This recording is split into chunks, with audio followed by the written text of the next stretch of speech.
జగద్గిరిగుట్ట శ్రీ మార్కండేయ స్వామి దేవాలయానికి స్వాములు, పీఠాధిపతుల సందర్శన. జగద్గిరిగుట్ట, ఆగస్టు 18, 2026. జగద్గిరిగుట్టలోని ప్రసిద్ధ శ్రీ మార్కండేయ స్వామి దేవాలయంకు ఈరోజు పలువురు స్వాములు, పీఠాధిపతులు మరియు సనాతన ధర్మకర్తలు విచ్చేశారు. ఆలయ పరిసరాలను పరిశీలించిన అనంతరం దేవాలయ అభివృద్ధి, ధార్మిక కార్యక్రమాల నిర్వహణ, భక్తులకు మెరుగైన సౌకర్యాలు కల్పించడం తదితర అంశాలపై ఆలయ కమిటీకి పలు సూచనలు, ఆదేశాలు ఇచ్చారు. సనాతన ధర్మ ప్రచారం, నిత్య పూజలు, ఉత్సవాలను భక్తిశ్రద్ధలతో నిర్వహించాలని వారు సూచించారు. ఈ సందర్భంగా ఆలయ కమిటీ సభ్యులు స్వాముల ఆశీర్వాదం తీసుకున్నారు. ఆలయ కమిటీ సభ్యులు: చైర్మన్ మునిపల్లి జనార్దన్ గారు, వైస్ చైర్మన్ మాదాసు అనంతరాములు గారు, అధ్యక్షులు గూడూరు లక్ష్మీనరసింహులు గారు, క్యాషియర్ తోటరాములు గారు, పద్మశాలి సంఘం అధ్యక్షులు మాయకోటి ప్రభాకర్ గారు, క్యాషియర్ బోడరాజు గారు, సెక్రటరీ తోట మల్లయ్య గారు. ఈ కార్యక్రమంలో పెద్ద సంఖ్యలో భక్తులు పాల్గొన్నారు. ఇట్లు ఆలయ కమిటీ, శ్రీ మార్కండేయ స్వామి దేవాలయం, జగద్గిరిగుట్ట.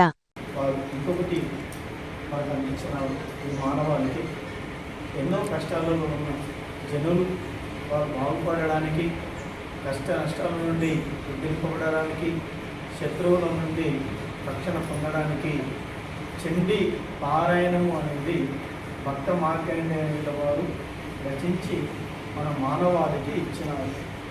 భక్త మార్కండేయులు పద్మశాలయులకి ఆ యొక్క కులబంధంలోకి మూల పురుషుడు. ఆ యొక్క మూల పురుషుడైనటువంటి భక్త మార్కండేయునికి ఆయా గ్రామాలలో వారి వివిధ దేవాలయాలు కట్టి వారి పూజలు చేయడం జరుగుతుంది.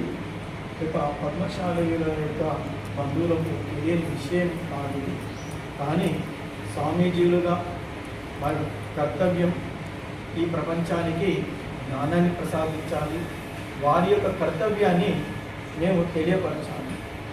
కాబట్టి హిందూ సనాతన ధర్మంలో ఉన్నటువంటి చండీ హోమాన్ని ఈ యొక్క జగద్గిరిగుట్టలో ఉన్నటువంటి భక్త మార్కండేయ స్వామి యొక్క దేవాలయంలో ప్రతి పౌర్ణమి రోజు మీరు చేస్తే బాగుంటుందని ఒక సూచన పరంగా చెప్పడంతోనే ఇక్కడ ఉన్న కమిటీ పెద్దలు చాలా సంతోషించి, అయ్యా మేము తప్పనిసరిగా ఈ యొక్క మాసం నుండే మీరు చెప్పినట్టుగా భక్త మార్కండేయుల స్వామివారు మాకు అందించినటువంటి ఈ యొక్క చండీ హోమాన్ని మేము ఇక్కడ చేస్తాము. అలాగే ఈ మన జగద్గిరిగుట్ట వెంకటేశ్వర స్వామి సన్నిధిలో శ్రీ మార్కండేయ స్వామి టెంపుల్లోకి మన సనాతన ధర్మ స్వాములు చేసి ఉన్నారు. వారు మన మార్కండేయ స్వామి టెంపుల్ దర్శించి మన సాధు సంత మహారాజులు మన కేదార్నాథ్ టెంపుల్ శంకుస్థాపనకు ఇచ్చేశారు.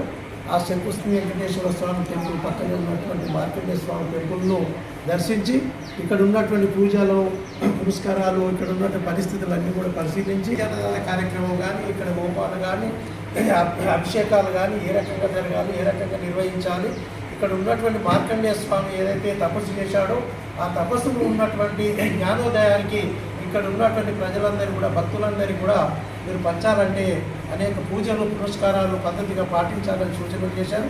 వారికి తప్పకుండా పాటిస్తామని చెప్పి వారికి మాటిస్తూ, ఆ పాటించడంతో పాటు ఇక్కడ ఉన్నటువంటి అభివృద్ధి కార్యక్రమాలను కూడా శరవేగంగా మరి జరుగుతూ ఉన్నాయి. వాటికి వారి సహకారం కూడా కోరడం జరిగింది. వారు తప్పకుండా సహకారం ఇస్తామని చెప్పి చెప్పారు. మా కమిటీ తరఫున, మా గుడి తరఫున వారికి పాదాభివందనలు తెలియజేస్తూ సెలవు. అత్యంత శుభదినమని నేను భావిస్తున్నాను. గత వారం 15 రోజుల నుంచి కూడా మేము సంకల్పం చేశాం. ఇంత పెద్ద గుడి లోపల నవగ్రహ మంటపం కూడా ఉండాలని చెప్పేసి భక్తులు కూడా చాలామంది కోరడం జరిగింది. దానికి మా వైస్ చైర్మన్ గారు, మా చైర్మన్ గారు ముందుకొచ్చారు. అందులో భాగంగానే గౌరవనీయులు, పూజ్యులు, పెద్దలు సనాతన ధర్మాన్ని దేశవ్యాప్తంగా తిరుగుతూ వ్యాపింపజేసేటువంటి మహాన్ పురుషులు మా గుడికి తీసుకురావడం నేను ఎంతో గర్వకారణంగా నేను భావిస్తున్నాను. వారు నా మనసులో మాట ఏంటంటే, సాధు సంతుల యొక్క పాద దర్శనం, పాద ధూళి పడితే ఎటువంటి పదార్థమైన మరి గృహమైన పరమ పవిత్రంగా భావించబడుతుందని చెప్పేసి నేను ప్రగాఢంగా నమ్ముతున్నాను. అదే గోవలో వారిని మేము ఆహ్వానించడం జరిగింది. మా ఆహ్వానం మేరకు వాళ్ళు రావడం జరిగింది. వారికి మా హితోధికంగా మార్కండేయ దేవాలయం పద్మశాల సంఘం తరఫున సన్మానించుకోవడం జరిగింది.